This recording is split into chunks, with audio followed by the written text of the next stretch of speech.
Good morning, everyone. My name is MightyStream, and I'm going to do our May the 2nd Spiritual Principles a Day in a meditation. I hope you're doing well.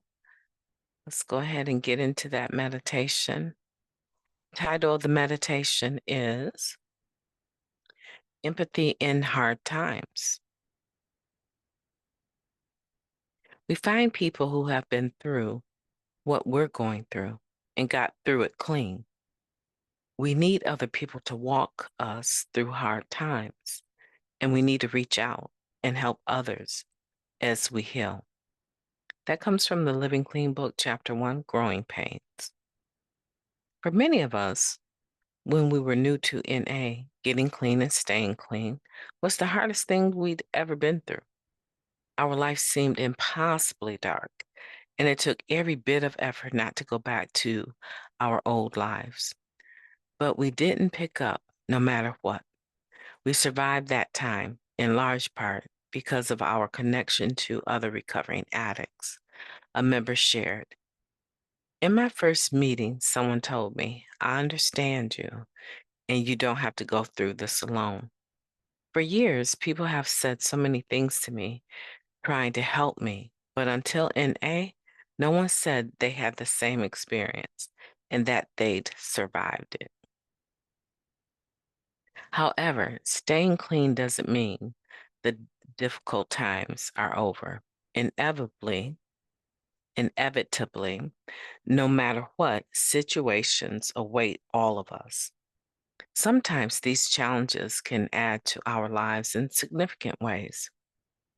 We get off the street and live on our own for the first time, or we buy property or start a family or a business. For many of us, we experience catastrophic events that easily eclipse the suffering of early recovery. We have to care for an aging parent, or we lose a child to the disease of addiction. There's economic hardship, divorce or widowhood, infertility, cancer, or chronic pain. The list is endless. And so is the depth of the empathy and experience of our NA fellowship. None of us has to go through any hardship alone. We get through these times clean, just as we did when we were new, with willingness to accept help from those who understand us and who have endured similar situations. The member continued, "Without each other, we are stumbling around in the dark.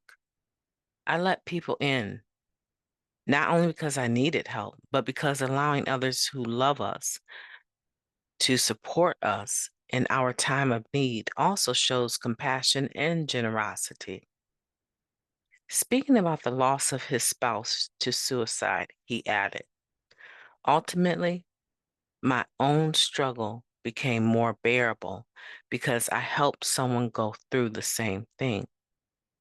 That mutual aid is empathy in action. I am committed to being there for others who have been down similar roads.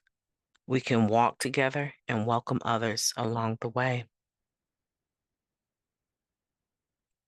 Let's take a moment of silence, followed by the we version of Serenity Prayer. Moment of silence now, please.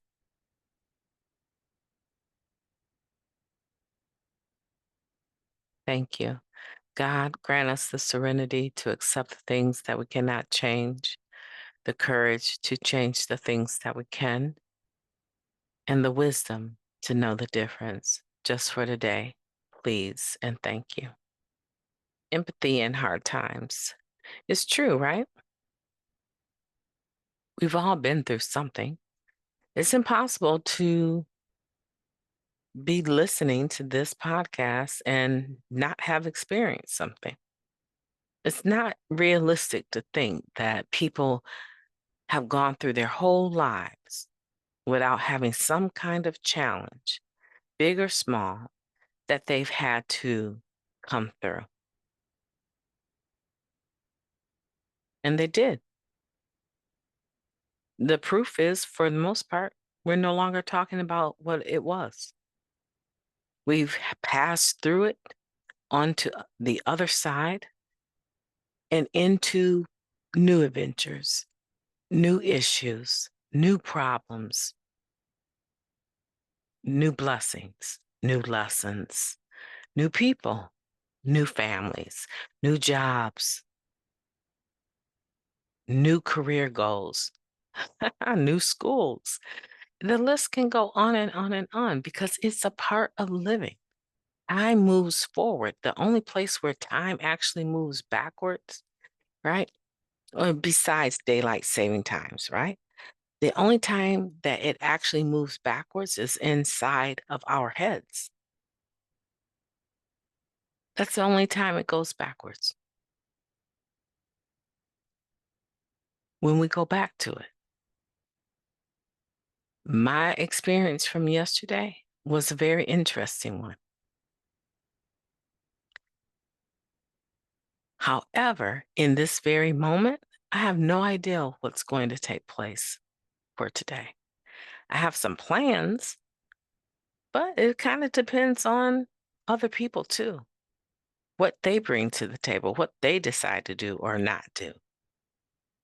And I have to gauge my response, not based just on what they do or don't do, but I have to root my response in spiritual principles so that regardless of what they do or don't do, I can make sure I pass through any of that on the other side, positioned to have a beautiful 10th step at the end of the day, not owing anyone prompt amends. And if I do, I have no problem giving it or trying to make it, right?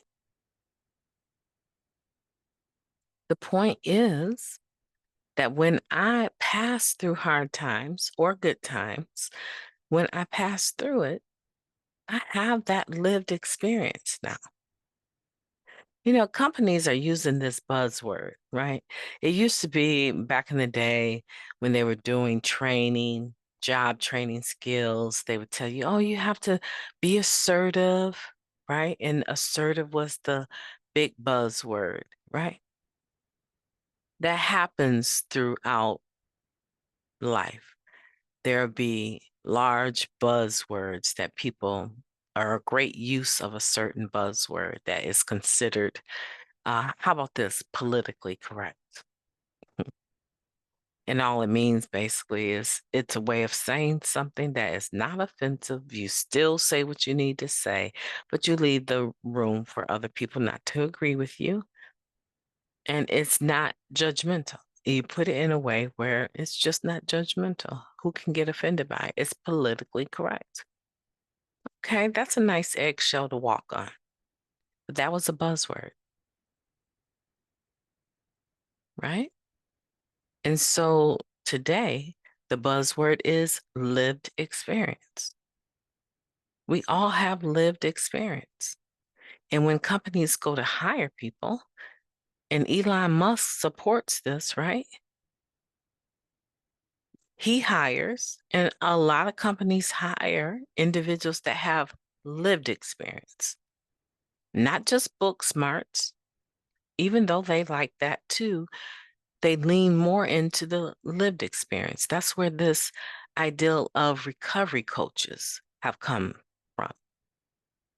Basically, taking people that are serious about recovery, giving them some bougie training, right?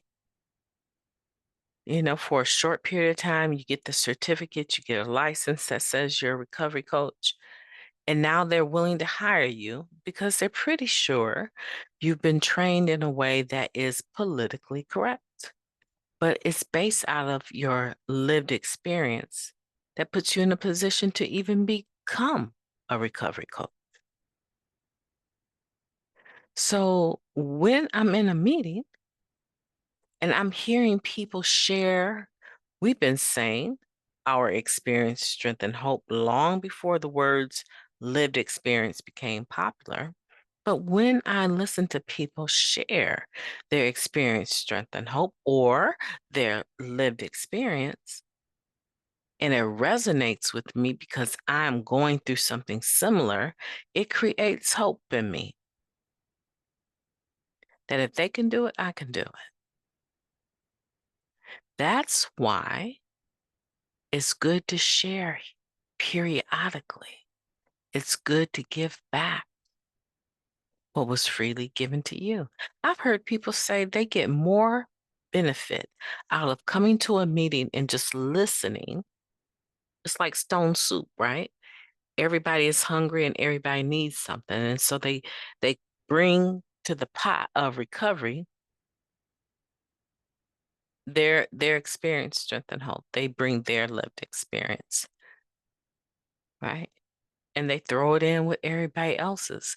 And then the people that are hungry and need it, they scoop out of the meeting what they heard that applies to them, that they need.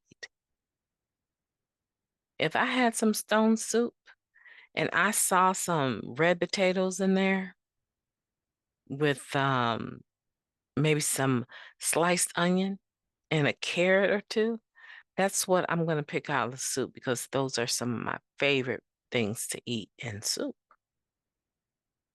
But for somebody else, it might be some beef stew meat, right? They like that meat and they might pull that out.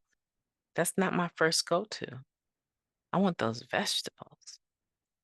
And now, if you put celery in it, I'm not eating celery in soup. The only thing I can think to do with celery is put some peanut butter on it, right?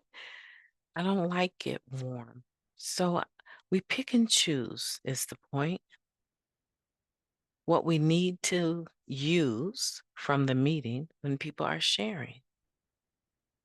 And it's usually something that resonates with us because we have a similar lived experience. So today, when we get done with this meditation, let's think about showing generosity and compassion for others by also not just listening to them, allowing them to be helpful to us, but and expressing that. I got so much out of your share. Thank you. Not just that, but also by adding something to the pot of recovery, by sharing our experience, strength, and hope. And you never know who it's going to touch, but I guarantee you it will be useful to probably at least one, if not more, individuals.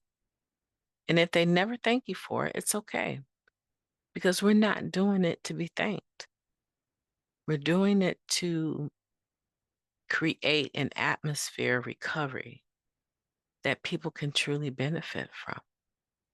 As I start to say, I've heard people say they get far more out of listening to other people at meetings and making regular meetings than they do from seeing a therapist. And I wouldn't say that's hard to believe, right? It's not hard to believe. Most therapists will let you talk and talk and talk and then give you some small encouraging words. And then because of being able to get things off of your chest, you feel better that way. Well, going to an NA meeting and listening people is a lot of individuals getting a lot of things off of their chest that they've survived. And that to me is like the planet fitness of recovery. It's beautiful. Listen, I want for you to have a beautiful day on purpose. I intend to. I'll be talking to you tomorrow.